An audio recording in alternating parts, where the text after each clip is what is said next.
everyone, welcome back to our YouTube channel Gurmantra Shiksha Ka Granth. I am your educator Nidhi Dua and I warmly welcomes you at this platform.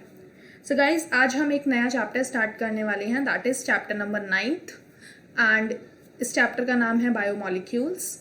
अब अगर आप biomolecules की बात करते हो तो सबसे पहले आपको पता होना चाहिए कि बायोमॉलिक्यूल्स क्या होते हैं. बायोमॉलिक्यूल्स ऐसे मॉलिक्यूल्स होते हैं जो कि लिविंग ऑर्गेनिज्म से प्रोड्यूस होते हैं. आप सिंपली लैंग्वेज में ये चीज़ कंसिडर कर सकते हो क्या कि बायोमॉलिक्यूल्स लिविंग ऑर्गेनिज्म से प्रोड्यूस होते हैं. नाउ अब अगर हम बात करते हैं, हमें एनालाइज करना है केमिकल कॉम्पोजिशन किसी भी लिविंग ऑर्गेनिज्म का, या फिर ये चीज़ें कि ऑर्गेनिक कॉम्पोजिशन है, इनऑर्गेनिक कॉम्पोजिशन है, तो उस चीज़ के लिए हम क्या करते हैं. तो देखो, we can continue asking in the same way what type of organic compounds are found in the living organism. आपके दिमाग में क्या चीज़ आ सकती है कि बताइए कि कौन से टाइप के ऑर्गेनिक कंपाउंड्स होते हैं जो कि लिविंग ऑर्गेनिज्म का फॉर्मेशन करते हैं. To get an answer one has to perform a chemical analysis. इस चीज़ का आंसर लेने के लिए हम क्या करते हैं, एक केमिकल एनालिसिस करते हैं. उस केमिकल एनालिसिस के अंदर आप क्या करोगे, we can take any living tissue, a vegetable और a piece of liver etcetera. हम एक लिविंग टिश्यू लेंगे. वो लिविंग टिश्यू क्या हो सकता है, वो कोई भी वेजिटेबल का पीस हो सकता है या फिर लिवर का पीस हो सकता है. And grind it in the trichloro acetic acid. और हम क्या करेंगे, इसको ट्राईक्लोरो एसिटिक एसिड के अंदर ग्राइंड करेंगे. ट्राईक्लोरो एसिटिक एसिड का फॉर्मूला क्या होता है, CCl3COOH. ये चीज़ आपको याद रखनी है using a mortar and पेसल. Okay, अब आपने इसको ग्राइंड कर लिया ट्राईक्लोरो एसिटिक एसिड के अंदर. मान लीजिए आपने कोई लीफ ली, उसको CCl3COOH के साथ मिक्स किया, उसको मोर्टार पेसल के अंदर आपने अच्छे से ग्राइंड कर लिया. And what you will get a thick slurry. अब क्या होगा कि if we were to strain this through a cheese cloth और cotton, we would obtain 2 fractions. अब आपने क्या किया, ये जो आपके पास स्लरी आई, आपने इसको किसी कॉटन क्लॉथ या फिर किसी और टाइप के क्लॉथ के अंदर, जैसे कि आपको गिवन है ये चीज क्लॉथ के अंदर, आपने इसको डाला. अब आपने देखा कि आपके पास 2 तरीके के फ्रैक्शंस मौजूद होंगे. One is called the filtrate. जिस चीज़ को आप पूरी तरीके से निचोड़ दोगे तो आपके पास एक फिल्ट्रेट आएगा. और मोर टेक्निकली आप इसे बोलते हो, क्या बोलते हो, एसिड सॉल्यूबल पूल. क्या बोल देते हो, एसिड सॉल्यूबल पूल. और जो दूसरी चीज आएगी इन द सेकेंड, द रिटेंटेट और द एसिड इनसॉल्यूबल फ्रैक्शन और इनसॉल्यूबल पूल. तो आपने क्या देखा कि सबसे पहले आपने कोई भी लिविंग पार्ट लिया, उसे ग्राइंड किया in the presence of trichloro acetic acid. फिर आपने देखा आपके पास थिक स्लरी आई, उसको आपने कॉटन क्लॉथ के अंदर ट्रांसफर किया. फिर आपने देखा आपके पास 2 फ्रैक्शंस आए, एक आया एसिड सॉल्यूबल जबकि दूसरा आया acid insoluble. Okay, now all the carbon compounds that we get from living tissues can be called biomolecule. और आप क्या बोल सकते हो, जितना भी आपको कार्बन कंपाउंड मिल रहा है किसी भी लिविंग टिश्यू से, किसी भी लिविंग ऑर्गेनिज्म से, उसे आप क्या बोलते हो, biomicro molecules. Okay, now one weighs a small amount of living tissue, say a leaf or a liver. This is called we wet and dry it. हम क्या करेंगे, कोई भी एक लिविंग टिश्यू लेंगे, मान लो आपने कोई भी लीफ ले ली, अब उसे आप वे करोगे, ठीक है, एंड ड्राई इट, और उसको उसके बाद आप ड्राई कर दोगे. All the water evaporates. जैसे ही आप उस लीफ को ड्राई करते हो, सारा का सारा पानी जो होगा वो एवापोरेट हो जाएगा. The remaining materials gives dry weight. अब जो पानी जो आपका सारा उड़ गया है, उसके अलावा आपके पास जो भी मटेरियल बचता है वो आपको ड्राई वेट देगा. Now if the tissue is fully burned. अब आपने क्या किया, उसका पानी इवेपोरेट कराने के बाद उस लीफ को, उस टिश्यू को बर्न किया. All the carbon compounds are oxidise to gaseous form. जितना भी कार्बन का कंपाउंड मौजूद था उस लिविंग पार्ट के अंदर, वो सारा का सारा ऑक्सीडाइज हो जाएगा. किस फॉर्म में, या तो CO2 की फॉर्म में या फिर वाटर वेपर्स की फॉर्म में. And are removed. और क्या हो जाएगा, रिमूव. अब ये चीज आपकी बिल्कुल उड़ गई. अब आपके पास बचेगा क्या, आपके पास बचेगा ash. This ash contains inorganic elements like calcium, magnesium.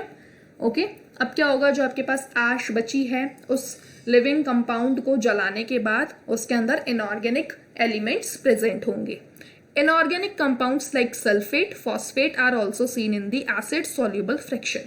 बहुत इंपॉर्टेंट लाइन है कि जो ये इनऑर्गेनिक कंपाउंड्स प्रेजेंट होंगे ये किस टाइप में प्रेजेंट होंगे, एसिड सॉल्यूबल फ्रैक्शन के फॉर्म में प्रेजेंट होंगे.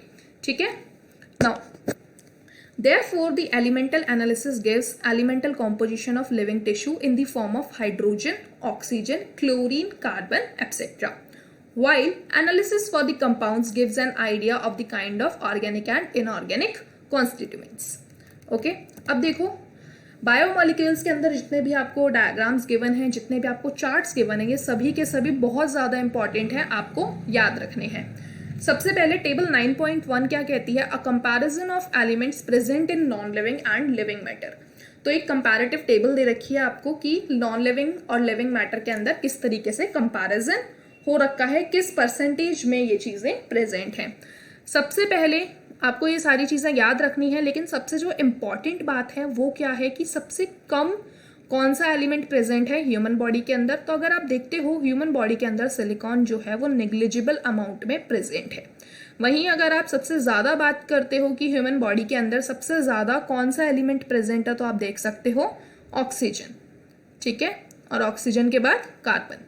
वहीं अगर आप बात करते हो अर्थ की क्रस्ट के अंदर, तो सबसे ज़्यादा कम क्या चीज़ प्रेजेंट है, सबसे कम प्रेजेंट है नाइट्रोजन, वेरी लिटिल. और सबसे ज़्यादा क्या प्रेजेंट है, सबसे ज़्यादा आप बोल सकते हो ऑक्सीजन.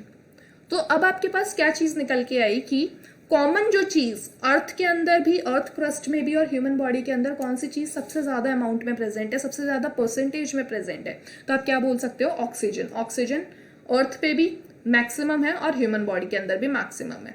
दोनों को कंपेयर कराते हो तो ह्यूमन बॉडी के अंदर अर्थ के कंपैरिजन में बहुत ज़्यादा है, 65% है. ओके, तो ये बात हो गई comparison of elements present in non living as in earth crust and living matter.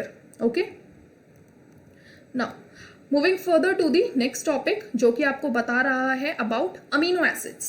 Amino acids की अगर आप बात करते हो तो अमीनो एसिड्स सबसे पहले क्या होते हैं, अमीनो एसिड्स आपके पास ऑर्गेनिक कंपाउंड्स होते हैं containing an amino group and an acidic group as the substituent on the same carbon.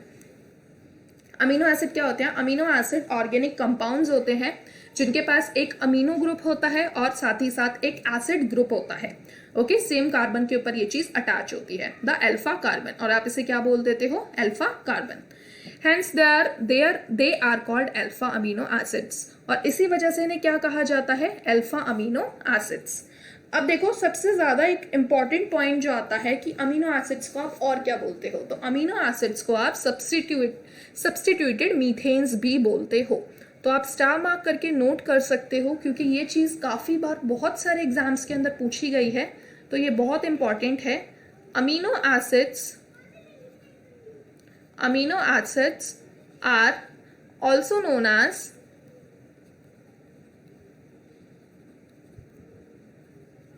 substituted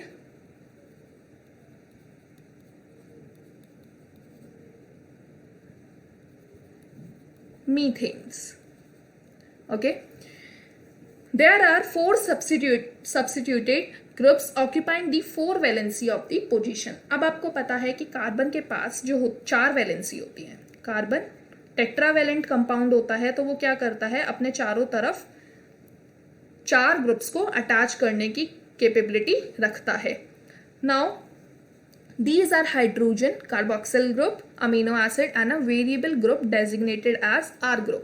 तो आप क्या बोल सकते हो कि ये जो आपके पास कार्बन है इसके पास 4 वैलेंसी है, इन 4 वैलेंसी के ऊपर ये कार्बन जो होगा अलग अलग ग्रुप्स को अटैच करेगा.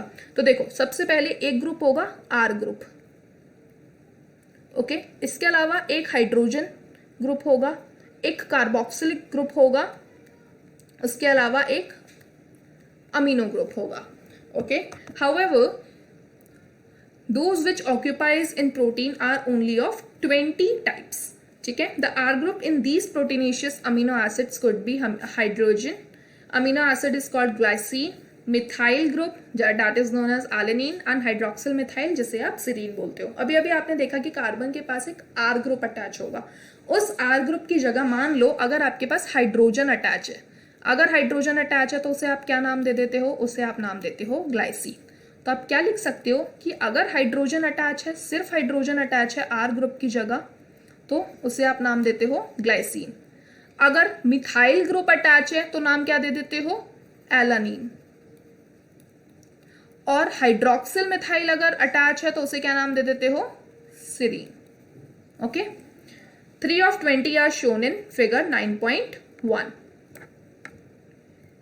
देखो यहां देखो, आर ग्रुप की जगह अगर हाइड्रोजन अटैच है तो ग्लाइसिन बोल दिया, अगर आर ग्रुप की जगह मिथाइल ग्रुप अटैच है तो एलानीन बोल दिया, अगर मिथाइल हाइड्रोक्सिल ग्रुप अटैच है तो आप इसे क्या बोल रहे हो, सिरीन बोल रहे हो। ठीक है, ये जो तीनों बॉक्स के अंदर बन देंगे क्या है, ये आपके पास आर ग्रुप ही तो है। ओके, तो ये तीनों के तीनों बहुत ज्यादा इंपॉर्टेंट है। मेडिकल एंट्रेंसेस एग्जाम के अंदर ये क्वेश्चन बार बार रिपीट पे पूछा जाता है। ओके, तो यहाँ पे आपने बात कर ली आर ग्रुप की। अब देखो, the chemical and physical properties of amino acids are essentially of the amino, carboxylic and R functional groups. Based on the number of amino and carboxylic group, they are acidic, basic, okay, type of amino acids. Now, अब देखो बात को समझो कि ये बोलना क्या चाह रहा है कि based on the number of amino and carboxylic group, कि कितने अमीनो ग्रुप्स अटैच हैं, कितने कार्बोक्सिलिक ग्रुप अटैच हैं, उसके बेसिस पे आप अमीनो एसिड्स को क्लासिफाई कर देते हो। कैसे क्लासिफाई कर देते हो, एसिडिक, न्यूट्रल, बेसिक, एरोमेटिक, इस तरीके से आप काफी सारे पार्ट्स में डिवाइड कर देते हो। तो अब देखो, based on the number of amino and carboxylic group there are acidic. अब एसिडिक के एग्जाम्पल देखो, एसिडिक ग्लूटामिक एसिड। बेसिक की बात करते हो तो basic is what, lysine. Neutral क्या है, वलीन। ये सब क्या है, अमीनो एसिड्स ही तो है। Similarly they are aromatic amino acids. Aromatic amino acids क्या होते हैं, एरोमेटिक अमीनो एसिड्स की बात करते हो तो tyrosine, phenylalanine and tryptophan. A particular property of amino acids is the ionisable nature of NH2 group, amino group and the carboxylic group. Hence, in solution of different pH, the structure of amino acids changes. क्या होता है कि जैसे आपने different आपने कोई chemical लिया, आपने एक केमिकल लिया उसकी pH थी 4, दूसरा केमिकल लिया उसकी pH थी 6, आपने दोनों केमिकल के अंदर सेम अमीनो एसिड डाला तो क्या होगा, वो जो अमीनो एसिड होगा वो different composition, different structures show करेगा। ओके, ठीक है। वहीं अगर आप ज्विटर आयन की बात कर लेते हो तो देखो, ज्विटर आयन जो होता है, ये जो बी फॉर्म है इसे आप ज्विटर आयन बोलते हो। क्या बोलते हो, ज्विटर आयन। ठीक है। Lipids are generally water insoluble. अब आप बात कर रहे हो लिपिड्स की। लिपिड्स क्या होते हैं, लिपिड्स जो होते हैं जनरली वाटर इनसॉल्युबल कंपाउंड्स होते हैं। They could be simple fatty acids. A fatty acid has a carboxylic group attached to an R group. अब फैटी एसिड या लिपिड की बात आप करते हो तो ये क्या होते हैं, देखो लिपिड्स या फैटी एसिड्स की बात करते हो तो आर ग्रुप के साथ साथ कार्बोक्सिलिक ग्रुप भी अटैच होता है। The R group could be methyl CH3, ethyl C2H5 और higher number of CH2 could be groups 1 carbon to 19 carbon। ठीक है। For example, palmitic acid has the 16 carbon including carboxylic carbon। palmitic acid के अंदर कितने carbons होते हैं, 16 carbon होते हैं, जिसके साथ कार्बोक्सिलिक कार्बन भी इंक्लूड किया जाता है। एराकिडोइक एसिड के पास कितने कार्बन होते हैं, 20 carbons including the carboxylic carbon. Fatty acids could be saturated भी हो सकते हैं, अनसैचुरेटेड भी हो सकते हैं। सैचुरेटेड मतलब सिंगल बॉन्ड, एल्केन की बात हो रही है। अनसैचुरेटेड की अगर बात करते हो तो क्या बोल सकते हो, डबल बॉन्ड या फिर triple bond. Another simple lipid is glycerol. एक नाम आया है यहाँ पे ग्लिसरॉल। ग्लिसरॉल को क्या बोलते हो, which is try hydroxy propane. ये क्वेश्चन भी काफी बार पूछा गया है कि ग्लिसरॉल का दूसरा नाम क्या है, तो आप लिख सकते हो कि glycerol is also known as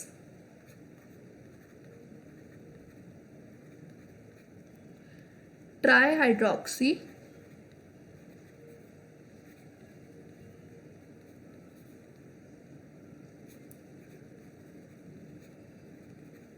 propane. Okay, many lipids have both glycerol and fatty acids. और बहुत सारे लिपिड्स ऐसे होते हैं जिनके पास ग्लिसरॉल और फैटी एसिड्स दोनों प्रेजेंट होते हैं, ठीक है। Here the fatty acids are found esterified with the glycerol. They can be then monoglycerides, diglycerides or triglycerides. These are also called fats and oils based on the melting point. ठीक है, melting point के basis पे आप fat और oil consider कर लेते हो. Generally अगर आप बात करते हो तो ऐसा कोई लिपिड जिसका मेल्टिंग पॉइंट काफ़ी कम है तो आप उसे एज अ ऑयल कंसिडर करते हो. Oils have lower melting point. तो इंपॉर्टेंट लाइन आ गई कि ऑयल्स जो होते हैं उनका जनरली मेल्टिंग पॉइंट लो होता है. Example gingerly oil and hence remain as an oil in winter. ठीक है. Can you identify a fat from the market? Okay. Some lipids have phosphorus and a phosphorylated organic compound in them.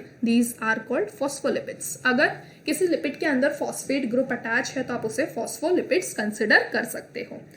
They are found in the cell membrane. और phospholipids कहाँ पाए जाते हैं? बहुत important question है. Phospholipids cell membrane के अंदर पाए जाते हैं.